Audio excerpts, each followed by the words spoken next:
Let's go. Agent 89 is back from Germany, and I'm super excited. I had a 17-hour flight, so we're going to get right into it. But salutations. I don't know how to say hello in German, so I'm just going to say cheers. German feels almost like a perfect language for you. It's very aggressive. It's very, I'm going to shout at you. Yes, they do shout. They do shout at you. Yeah, like, I love you is aggressive. Like, everything they say is super aggressive. Yeah. I noticed a lot of people say something about my glazed eyes, so I'm going to say it. My glazed eyes is because for the last couple of weeks, my body cannot remember which time zone we're in. Monday, flew to LA, did total access Tuesday. Wednesday, flew to Germany, was out there back, and then tomorrow, I head to Thursday Night Football. Chicago actually loves me. Been able to throw out their first pitch as a Carolina Panther at the Chicago Cubs. You know why? Because they realize they notice a dog when they see a dog. Roof, roof, roof. Right? Gave me a jersey and everything. Listen, say it.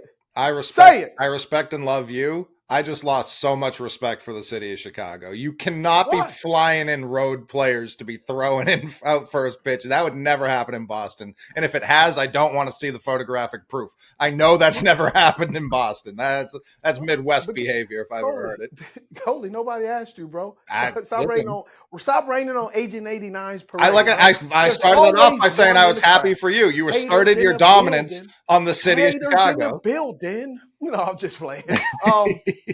So, if you're trying to figure out why do I always look like this, your bruh, dog, I'm tired sometimes. Shout out the pre-workout. Shout out the pre-workout. It's not even pre-workout. I'm just sitting here. I've been up since 4 o'clock this morning. So that's what it is. Let's get into some football though right now. Hey, Coley, are the Buffalo Bills in trouble? Yeah. Why do you say that? I'm more concerned. I don't think they're in trouble. Go ahead. Trouble depends on what you mean by trouble. Like, for Super Bowl, yeah. I think that discussion's over. Like, the window is shut. In terms of just like walking around the earth, I think they're fine. But if their aspirations are the Super Bowl, yeah, big trouble.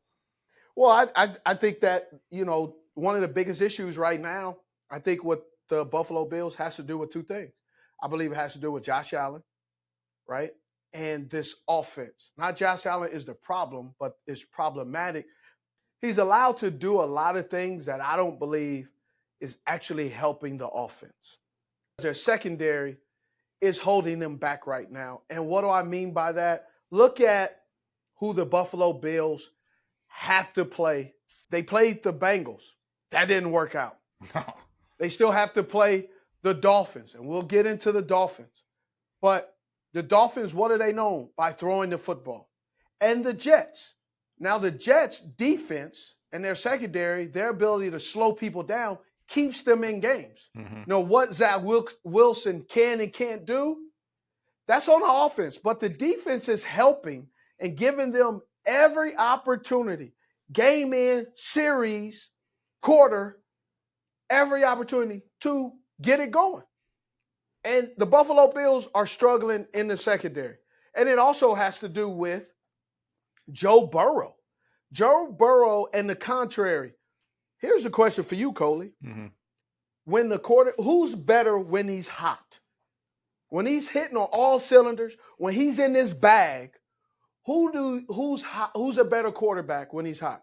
Joe Burrow or Josh Allen? Joe Burrow by a lot. Why? A lot. Please. Oh, by a lot. Tell me why a lot, please. Even when Josh Allen's cooking, he's still extremely turnover prone. Even at his best, he's still turning the ball over. He's still liable to fumble it. Joe Burrow at his best can get to the Super Bowl and have the ball with the chance to win at the end of the game. Now, it didn't work out. But Josh Allen can't even get past the AFC Championship. Can't get past the Chiefs. Joe Burrow's beat the Chiefs. That's where it's like, I don't know. Joe Burrow, to me, he's done it. He did it at college. He's done it so far in the NFL. He takes September off, and then he gets to cooking every year. Joe Burrow is as good as anyone not named Patrick Mahomes in the league. I find it interesting that we keep talking about Josh Allen, but I'll throw this question out.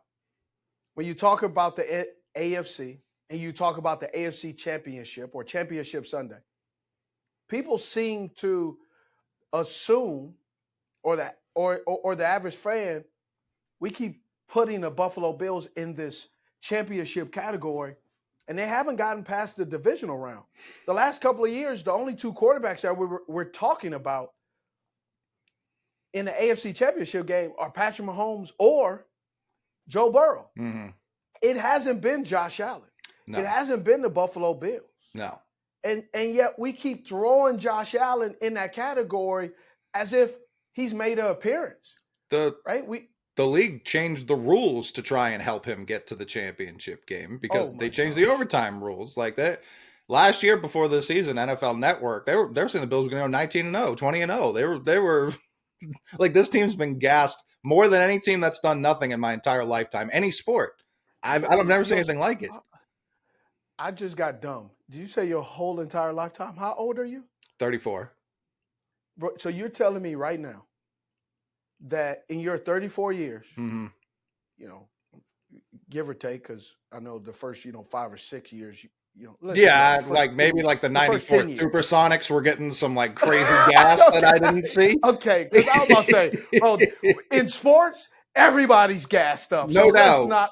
Let's not say, they've been given gas. They've been gassed up the most by anyone in your 34 years. Oh, come on. That's a little bit dramatic. I've never seen a team, like you just said, that's never even made it to the semifinal just be handed the trophy without actually earning it. Like they were prior to last year. And I get it. Like they were a team that was ascending. That stopped pretty quickly.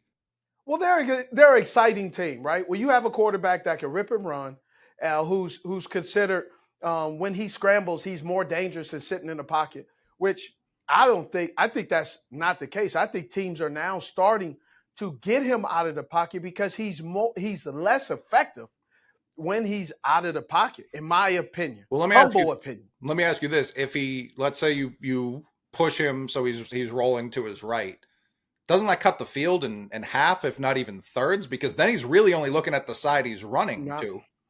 Not really. I believe when you look at Josh Allen, you talk about Josh Allen, right? Watching the broadcast, one of the things that they talked about, Chris Collinsworth talked about something that I thought was very interesting. They had a double spy on Josh Allen. They were like, hey, this is the time you get the sense that the way the Buffalo Bills can come back, if Josh Allen gets out of the pocket, that's one of those 20-yard runs where he can put the offense on his back. And I'm sitting there going, I'm taking notes going, that is the exact thing you don't want him to do. Right. Because I think he's less effective. Right? I think the whole scramble and extend plays, when he extends plays, he doesn't really extend plays for the positive. He's not like Joe Burrow, who he extended a play against San Francisco 49ers, T. Higgins, great pass. He extended plays was it yesterday? What is today? That is Tuesday. Whatever day it was, Sunday. When he extends plays, he was throwing the ball over like T. Higgins to all these different people. Joe Burrow's ability to extend plays makes the Cincinnati Bengals better, right? Because he's keeping his eyes down the field. He's not looking to run. Sure. Look, his ability to run is added, like it's icing on a cake. With Josh Allen, we give him this hall pass of he's better on a run. I don't think he is. I don't think he's better on a run. I think he's hurting his team by being on a run. Not that intentionally, but they're less effective. They're not as potent. Well, it's one thing you've talked about a lot on here too. I think it's beneficial for he and Diggs. You know what I mean? Because Diggs is not running, like you've said in the past, he's not running assigned routes. He gets to kind of freelance out there just to get open. So I think with them two, it works. But what's kind of their biggest problem on offense is no one's emerged to take that number 2 role. It's Gabe Davis sometimes. It's Dawson Knox when he's healthy in the red zone. It's become Dalton Kincaid since he recovered from that concussion. Yeah. But there's been no consistency from that number 2 receiver really since this run started. Well, all I know is I'm watching the game and I'm looking at the Cincinnati Bengals really are starting to leapfrog the Buffalo Bills. I'll be interested to see a Lou Anarumo defense. Can he scheme up some things that we'll get into, like Spags did, that I really believe is a tell of saying if you don't have a secondary that you understand what their strengths and weaknesses are, and you maximize that, you could really find yourself having your team disappoint your fan base because they're going to get to the playoffs and really be creamed, and no one and the fan base is going to be left outraged, and the organization will have to do something to the coaching staff, whether it's a position or a coordinator, to really make some big moves to possibly retain the head coaching job.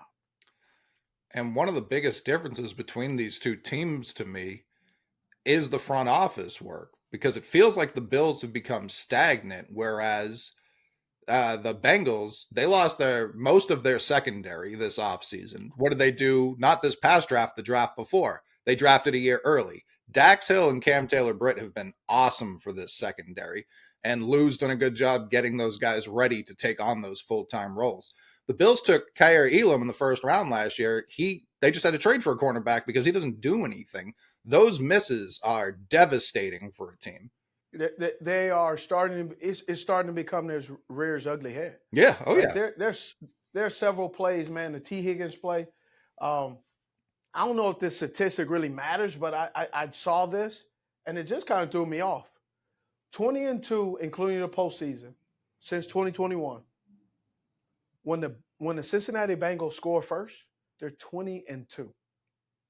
And then you go back and look. I was watching the game and I was watching the chess match, right? And it goes out first quarter at the 122-minute mark. The T. Higgins play with Joe Burrow.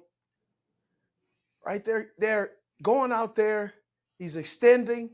He goes, and then all of a sudden, bang, just throws a pass to T. Higgins, and then T. Higgins says, "You know what, man, I want this." Going across the middle, sees him, gets his eyes, catchable throw, not 100 miles an hour, and T. Higgins says, "Man, I'm gonna go after."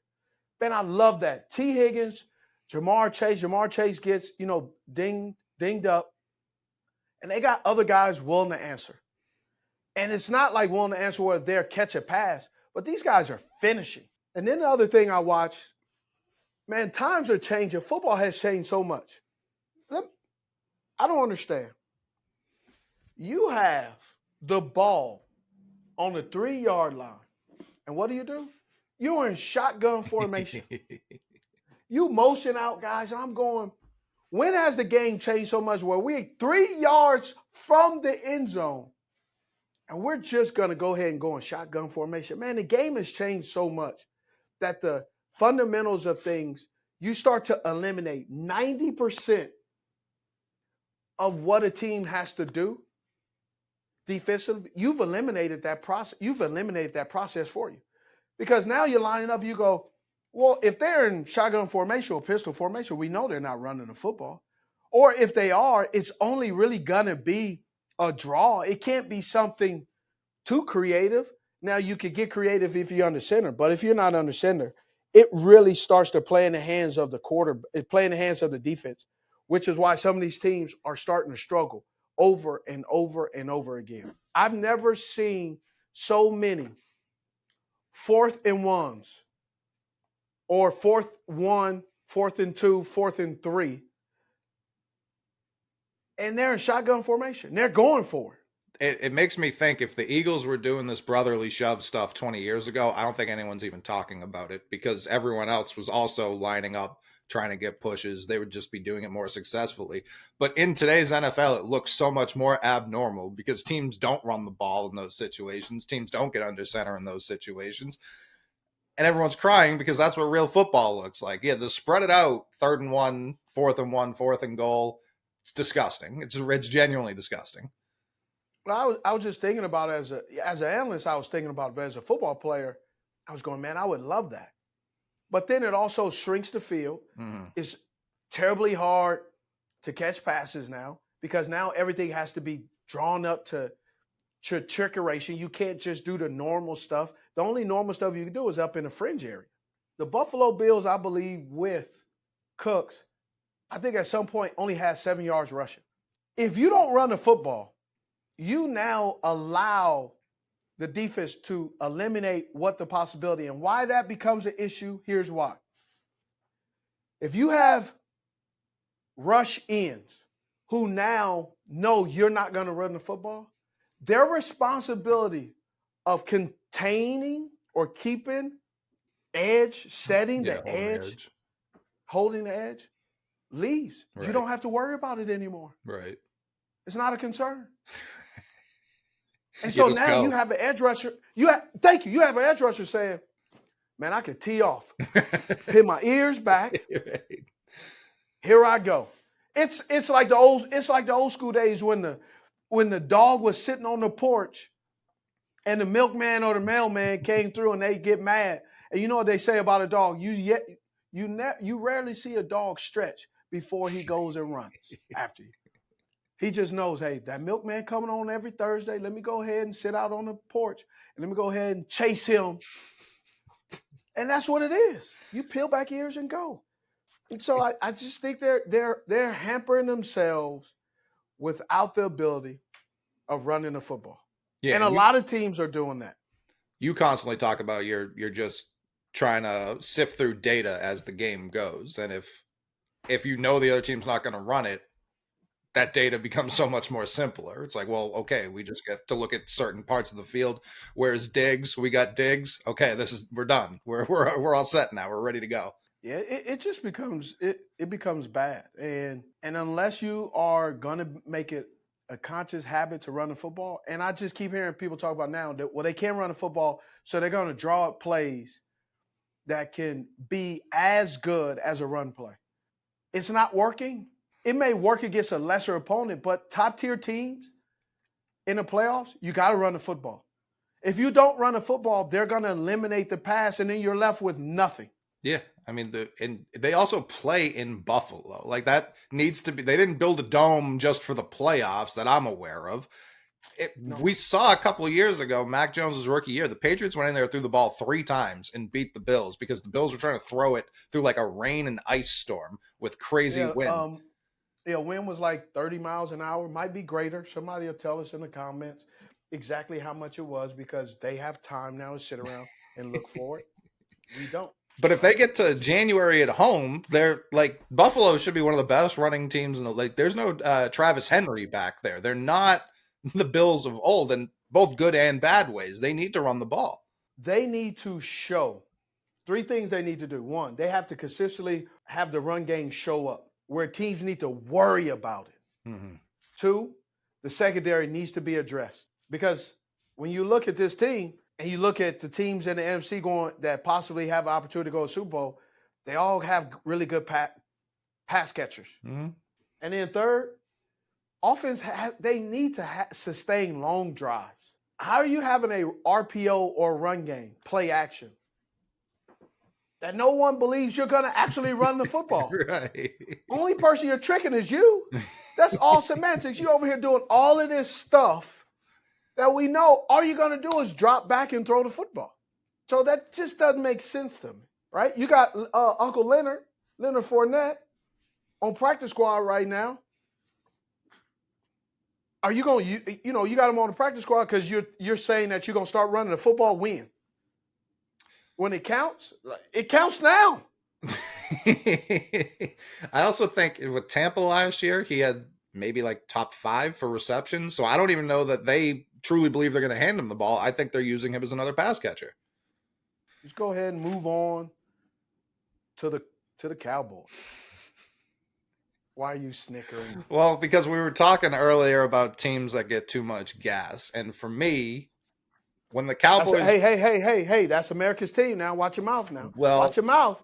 Watch your mouth now. I'm just telling you what they're telling me. Watch your mouth. Nah. My brain wasn't turned on for when they were winning these Super Bowls. You know what I mean? I was just coming into consciousness. Man, So hold on. So let me get this selective year thing you're doing. So the Buffalo Bills have been gassed up in your most by any team in your lifetime, and now you don't remember the gas being given to the Cowboys when you were still Well, at when that you time win, on. it's not gas. Oh, got you. I You like know, that. I like that. Okay. that's just the All right. facts. That's the facts. Okay. Excuse me. All right. I hear you talking with your chest. But the last 20 years, I mean, the Cowboys are for sure up there the last 20 years in terms of teams that get gas that do not live up to it. No doubt. That's been my whole like conscientious life is them being like they lose in hysterical ways. I've never seen a franchise so consistently reinvent ways to lose, like stepping out of bounds on a 2-point conversion. That doesn't happen to other teams. It just doesn't. So, hold on now. Because I hear people talking about it. Oh, he can't step out of bounds. People step out of bounds every play, don't they? No. Like that. Yes, they do. They Every stop the play? clock a lot. Somebody is stepping out of bounds because you got to go in and out. So yes, they do step out. They're stepping out, right? And here's the thing. Here's one of the things that I was thinking about when I was watching the Dallas game, right? Let's go to the play where Dak Prescott is stepping out of bounds. One of the things that's tough, Dak Prescott, I felt, did everything possible to keep his squad in the game. He played tremendously. He played tremendous. Here's the part that I do think they need before we run this that they need. I was thinking about what's going on. They threw the ball to CeeDee Lamb as many times as they possibly can, right? Mm-hmm. They did. They had to. But you remember when we did this last year and I talked about the Amari Cooper effect? Mm-hmm. CeeDee Lamb is a unbelievable wide receiver. But you can't expect CeeDee Lamb to come out there and pull a rabbit out of his tail every single time when Michael Gallup hasn't really had the same production prior to his injury. Right. I also believe that their offense is different as well, so that plays in. Mm-hmm. The other part, too, is they don't have somebody else that the defense really says, oh, no, we need to be careful of this. They don't have the explosive run game anymore. Now, let's play it through. He goes in there, and he's in shotgun formation. Look at all those guys coming. Got their ears peeled back. He can't really throw the football, right? So he throws the football, bang, here they come. Makes a decision. Doesn't get the catch, right? And why he doesn't get the catch is they run a little rub route, doesn't rub all the way completely. And so, bang, he doesn't get there, right? Now let's go to Dak's. Let's go to the pass where Dak goes out of bounds. So that they overturn that catch. It's not a touchdown. We caught it. They just said he didn't break the goal line. He didn't. His knee was down. Yeah, no. His knee was down, and the ball was outside the end zone. Yeah. So they left. I think they left what? 21 points off the board? Probably. I mean, it's even when their final drive, they were in the red zone and then penalty, sack. Like they just kept moving backwards. It's only the Cowboys. Only the Cowboys consistently find ways to do this every week. Right? Guys are pressed up, play action. But look, in play action, they still got pressure. CeeDee Lamb is up top. He runs a little dagger route. And Dak is going out of bounds. Well, why does Dak run out of bounds? Oh, you can't have that. Dak is being pursued. So he's running for his life. Look at all the guys in green. They aren't there to welcome him. Like when you get to Hawaii and they give you the little thing that goes over your head to say, hey, aloha. Hey, come in. We're welcoming you. Those dudes are trying to do harm. So he's trying to get out there and get enough room. Hey, if he was a size 7 shoe, he probably wouldn't have this problem. But the fact he's a grown man, he's a superior athlete. So he got an athlete's foot. That's not his fault. But how about the offensive line actually get a little bit of blockage so he's not running from his life immediately? Look at this. Look at the center. 3 guys in pursuit. So 3 guys in pursuit, Coley. How do you handle 3 guys in pursuit? Guy How are like we good with me, this play? Yes, guy like you. Are you running? Hey, let's take this on. Because you remember you're 6'5" now. grabbing him by his right under the shoulder pad right here, Boy, spiking him to the ground, standing tall in Okay. the pocket, little pump fake, get him in the air, go around him. I Okay. walk in. I do the Josh Allen Yep. point at him. So the Cowboys couldn't run the football. Here's another stat that I thought was good, though. The Eagles on 4th down in 2023 for 1 or 3 yards, they are 11 for 14. They're running the football, right? The third quarter pass to Devontae Smith, bro. First of all, it was a dime, right on the money. And I feel bad for the Dallas Cowboys with losing Diggs. Outside of Stephon Gilmore, man, it's a fall off. I mean, they're lined up on the 30-yard line right now. Pressed up, single high. Mono versus E-mono. Man versus man. And who you got? I got the Slim Reaper. That's who I got.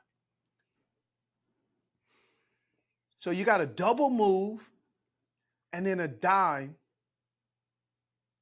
Hold on, pause it right there. You know what I really noticed?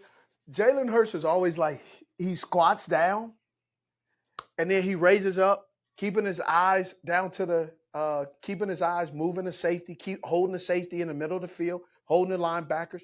Look at this protection versus what we saw with Dak.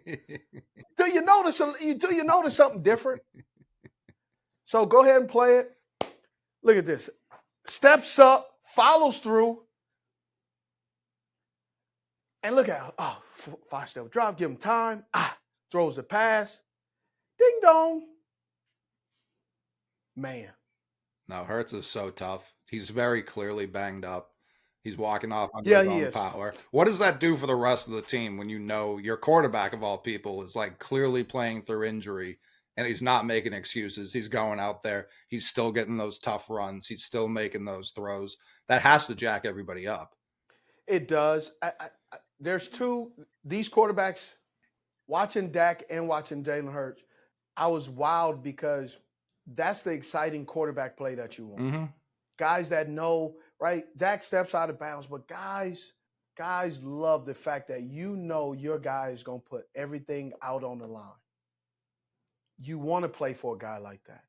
You want us to get the opportunity to have the last shot because you know he's going to lay out and do whatever he wants. Like Dak Prescott you talk about the foot. How about the fact when he goes and tries to dive in from the 5 and gets flipped? Yeah. Right? He's saying, yo, I'm ready to go. Like this is a big game. And let me go ahead and give everything I have because my guys are doing it. And I don't want to be a guy considered not going out there giving all that I can. Like, watch this. He gets up there again. He goes, you know what? I'm going airborne. Now, it was a great attempt.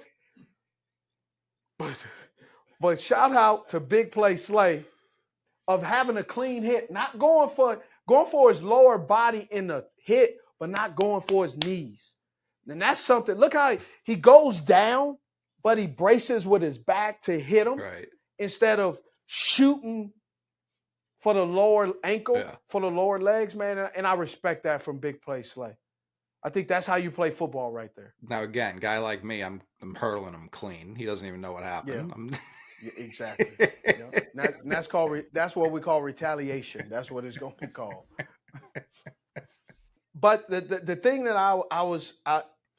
I'm looking at, one, the Dallas Cowboys struggled because you have CeeDee Lamb all over the field. Brandon Cooks is more of a first and second down. They're hardly utilizing him in the third down. Not sure why. With Michael Gallup, you could tell he's being used outside, but he's really the intermediate throw guy. What the Dallas Cowboys are missing is that Amari Cooper, that vertical threat, that someone has to threaten the defense, keep the defensive coordinator up, concerned and worried that there's too many guys that we got to cover. And that's not the case for the Dallas Cowboys right now. And the explosive runs with Tony Pollard last year are not even close this year. No, he doesn't look fully recovered or the same guy yet. I'm not ruling it out yet. But if it's the same medical staff who got galloped to where he's at, I'm not super optimistic. That's your words, not mine. No, yeah, for sure mine. When you're talking CD, would you describe him as a coverage dictator? Coverage dictator. I like that. So I tried to talk about this, but we didn't have time. We were in Franklin. Coverage dictator. Here's what a coverage dictator is. Normally, when the defense is talking about strength, right? Normally, it's wherever the tight end is. That's where they call it the strength. Mm-hmm. A coverage dictator is this.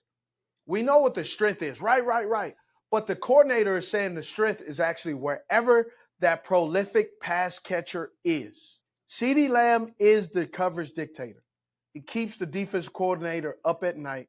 He knows if he cannot contain or slow him down, it's going to be a bad day.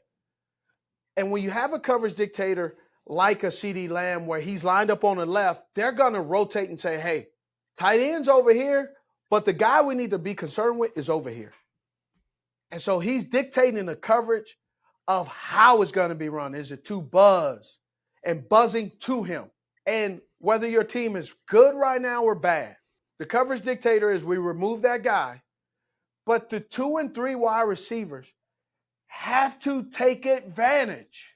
That gives you one-on-one to get that double move against a lesser DB with Diggs out. All of a sudden now, you got a one-on-one double move touchdown.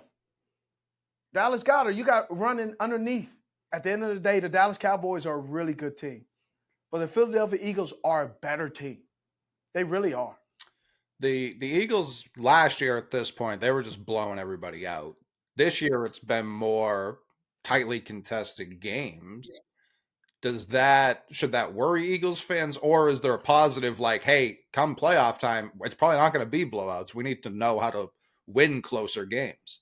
It really has to do with what I think people aren't paying attention to, and this has been the case for 2 different teams with the same problems, but people aren't talking about them. And so I think we should talk about them here.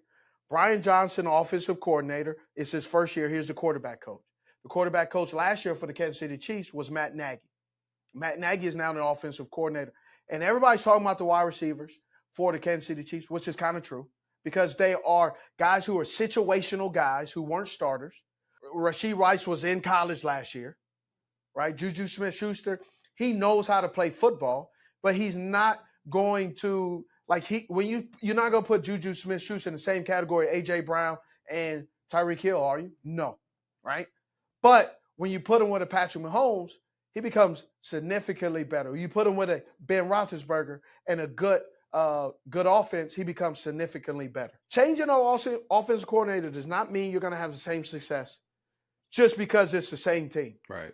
And that's the result for the Philadelphia Eagles and the Kansas City Chiefs. New coordinators, new philosophies, new thoughts, new rules, new responsibilities. And when you don't add that equation, that's why you're frustrated. I think that's a big part of why the Bills have plateaued or taken a step back too. You got Daboll in New York, and Ken Dorsey doesn't seem to have the same juice, at least with the Bills, that Daboll had. What about with the Dolphins? Do they belong in this top tier? I don't know that anyone in the AFC East belongs in this top tier. The longer this season goes, Dolphins against winning teams during this McDaniel era haven't really shown up yet. So I was watching a game in Frankfurt Stadium. Had a great time. Stadium was great. It only had 50,000. It made me think about this, right? It's totally off subject. Okay.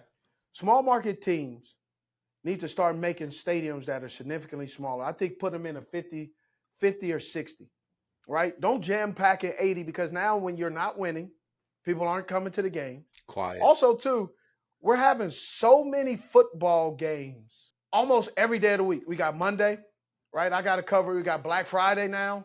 We got Thursday night football, Monday night football, Saturday night when holidays come, Sunday night. Man, anybody ain't got time to be out late all the time every day of the week. Man, We got jobs. People got jobs. Well, some of us got jobs. I don't really have a job. You know what I get to do? I get to travel around the world. You get to go to all these different games cities. that no one else has time I for. get to go to these games, right? And say, hey, they got some pretty good restaurants, right? But here's what I thought. Everybody keeps talking about Mike McDaniels and his schemes, that he's so innovative, and he is. But one of the things I thought about is, for every offense that's doing something new, there's always a good old-fashioned defensive-minded coach who can slow down the new stuff. You look at the Kansas City Chiefs, had an excellent game plan. Their game plan was apply pressure, play a shell. Who is the coverage dictator? Tyreek Hill. They slowed down Tyreek Hill, and I really admire Mike McDaniels of saying, "Look, you're playing your old team. You will be featured. You're gonna get every opportunity to talk your talk, to show up and play." And I love that. Now, Spags had another idea. Say, "Hey, we know Mike McDaniels is gonna give you every opportunity, and so here, guys, don't go for the tomfoolery. Don't go for the double move. Keep everything in front of you." McDuffie, excellent game. He stepped up because when Snead got hurt and they went to work, but man, played an excellent game. Shell coverage, kept everything in front of him, didn't allow any explosive plays. Now, it doesn't hurt that Waddle back flared up again, so you lost that. Man, I saw Wilson on the sideline. I thought he was more of a smaller frame guy that's quick. Man, he's actually pretty. He put on a little bit of weight. He's bulked up a little bit, and I now it connects the dots. Going, man, he seemed to have a better chance at contested catches. Right? Obviously last year he was hurt a little bit, so we didn't get to see him much. But I think this is a guy they can rely on too when teams start to try to eliminate and take away Tyreek Hill, and if Waddle's not available, right, to go in there. And I think this is opportunity where we could see Robbie Anderson maybe come back, be in a lineup because of that speed that they have, the vertical threats, all the stuff that's going on. But what really took a toll in this game for me is Mostert running the football. When they actually came back in that third and fourth quarter is when they started handing the ball off to Mostert. When they started handing it off to him, man, things got difficult real quick.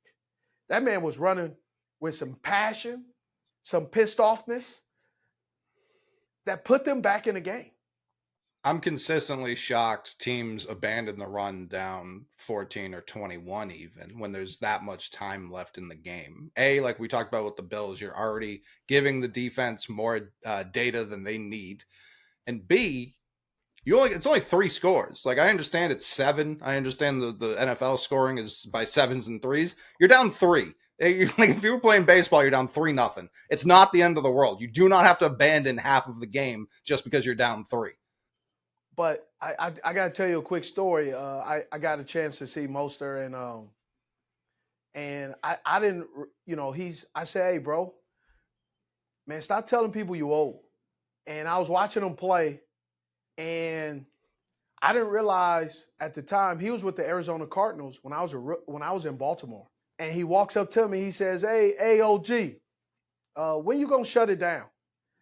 And he told me the story, and I said, "Oh goodness, what did I say?" This is why he was hurt the first 3 years of his career, because he said that to you. Stop that! Don't put that narrative out there. And I looked at him and I said, "Hey, young buck, I'm gonna shut it down when I feel like shutting it down. But today you about to get that work." And he looked at me and he said, "Man," he said, when I told him that how I said it, he said, he was like, "Dang, not dang, how can I talk to him like that?" He was like, "Dang, this dude is near the end of his career. He's older, and he's still hungry like it's his rookie year." Right. And he said, when I did that, and I said, "Hey, man, I'm trying to make something happen so I could go ahead and set the family up. And he said, man, I realized that you got to stay hungry. And he said, man, ever since then, ever since you talked to me that way, he said, it inspired me to realize, man, I got to be hungry every day. And I was kind of shocked. And like, it actually encouraged and filled me up because I was just being myself. Right. Right. And I was at that pivotal point where you got to decide, man, yeah, Father Time is knocking. No one can beat Father Time.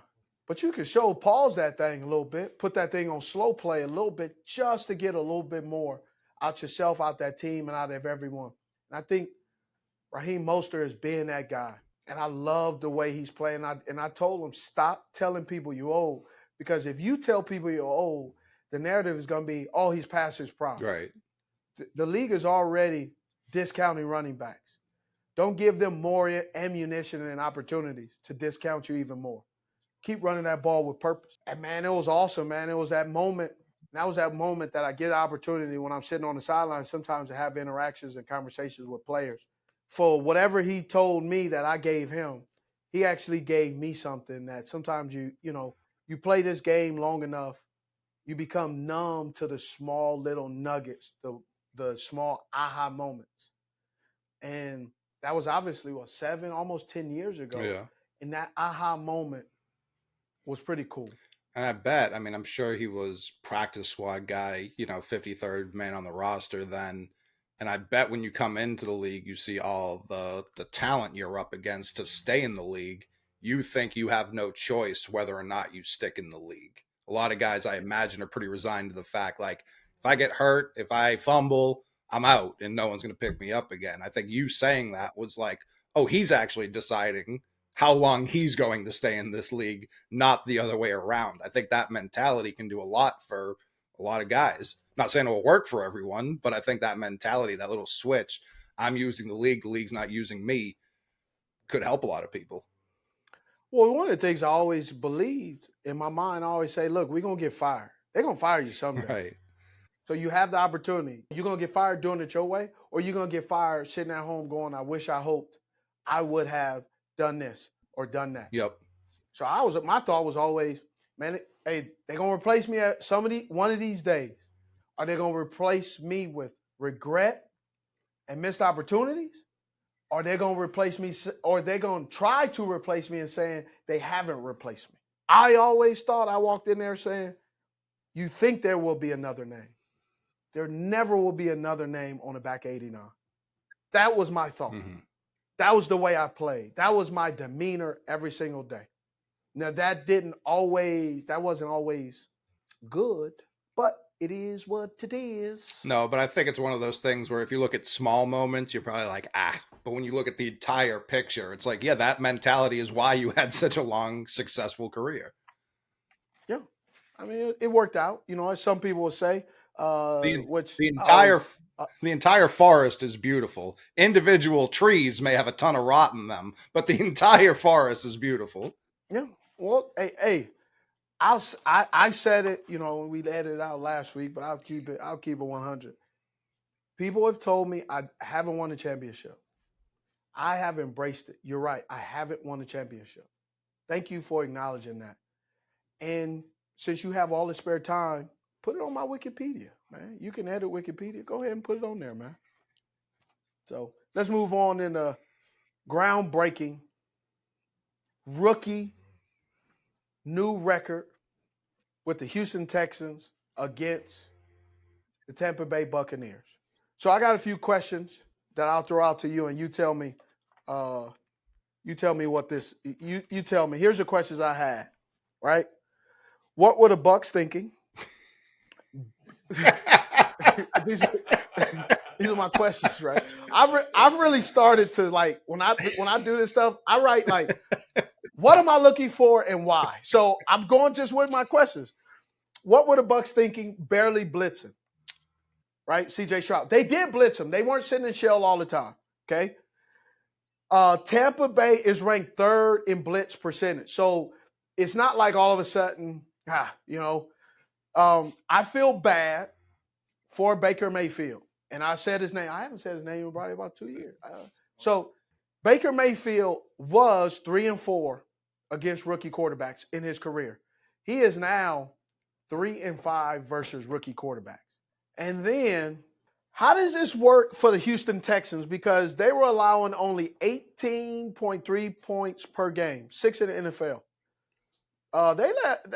They allowed a whole bunch of points. I mean, it was pretty ridiculous, right? So to answer my own question, I'll let you answer it first. What do you think the Bucks were thinking? For this game, it feels strange because the book on CJ coming out of Ohio State was you want to pressure him. Ohio State quarterbacks in general, you want to pressure him, you want to get them off their mark. That's the way to have the most success. And the Texans' offensive line since preseason has been banged up. They've gotten injuries at every single position there. So that's where it's like, yeah, I don't know why you would just let him sit in the pocket and let him pick you apart like that. They ran shell coverage. They ran press coverage. They did a lot of coverages. But yet CJ Stroud had all the time in the world to just sit back there and just go through his progressions and throw the football. Now, before we get into that breakdown, I have to say this because people here in Carolina and all over are starting to compare the two. And they're starting to say that this was a mistake. I don't know if it was a mistake because here's why. The Houston Texans offensive line and their backups, because the offensive line have been hurt, and their backups are better offensive line than the Carolina Panthers. They just are. People don't want to admit it. People want to compare Bryce to CJ. They're in two totally different situations. CJ Stroud and the Houston Texans, his 475 yards, his rookie record, topped Andrew Luck. Comparing the offensive line for the Houston Texans and just where the Houston Texans are offensively, and comparing the Carolina Panthers offensive line and where their offense is today, it's like comparing the Carolina Panthers offense right now is a snack, an appetizer.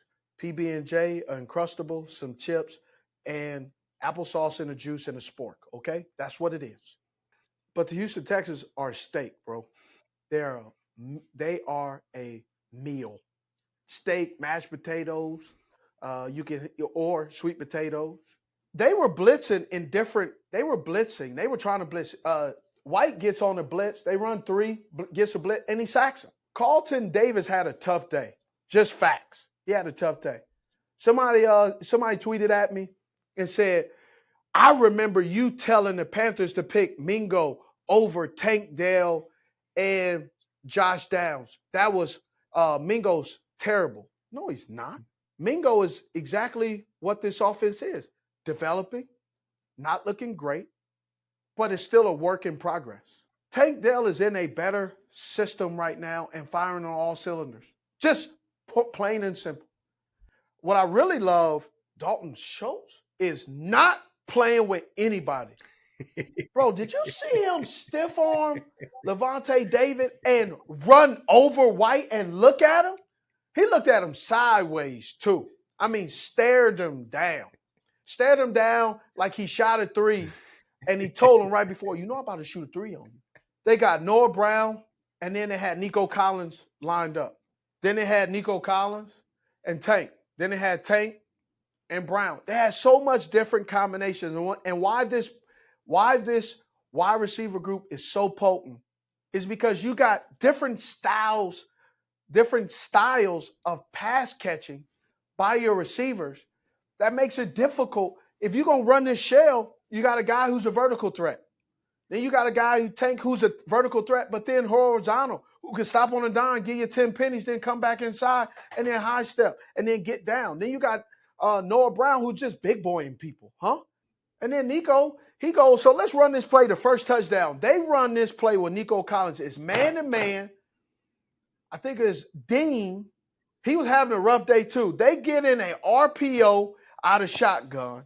Then they fake it right, gets everybody to commit, taking a page out of Miami Dolphins book, which is get behind the defense by making them commit, by running the play action because they consistently are running the football. They're not abandoning it, even if it doesn't work.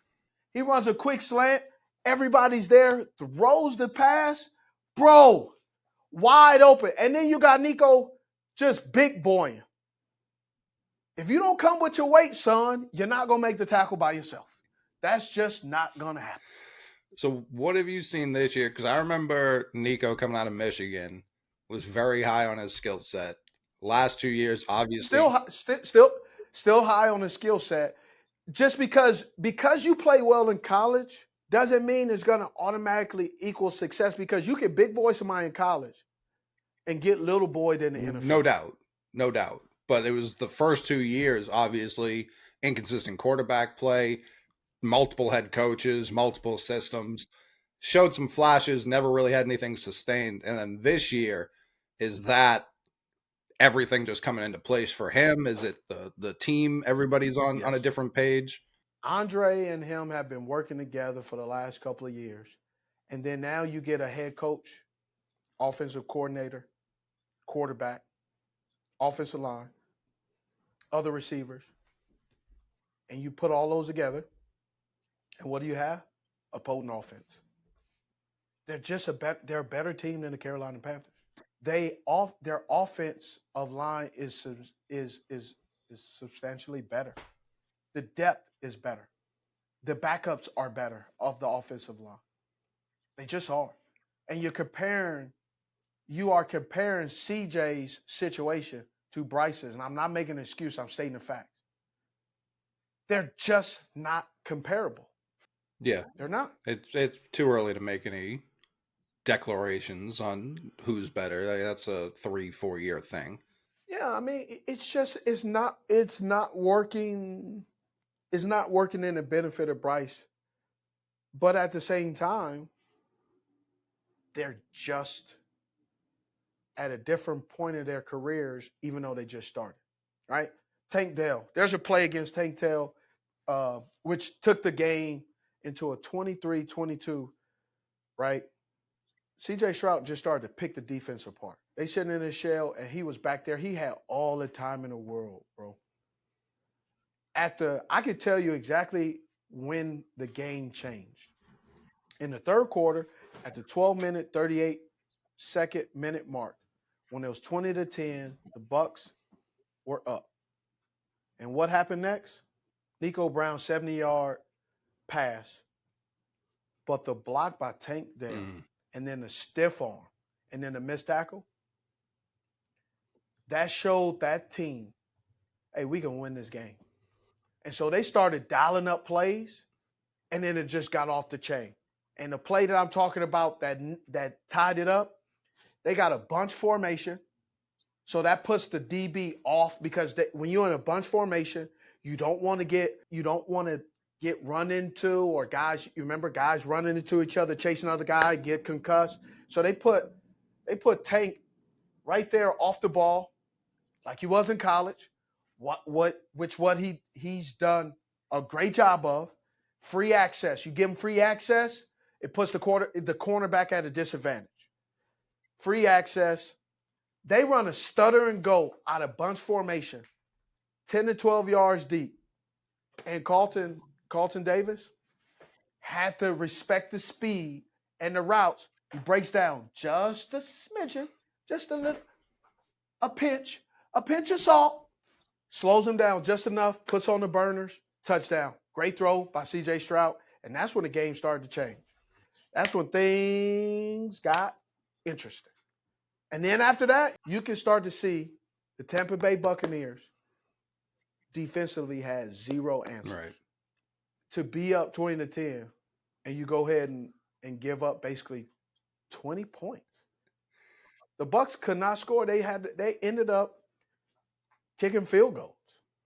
And the Houston Texans lost their field goal kicker. They had a backup running back kicking a field goal and kicking off.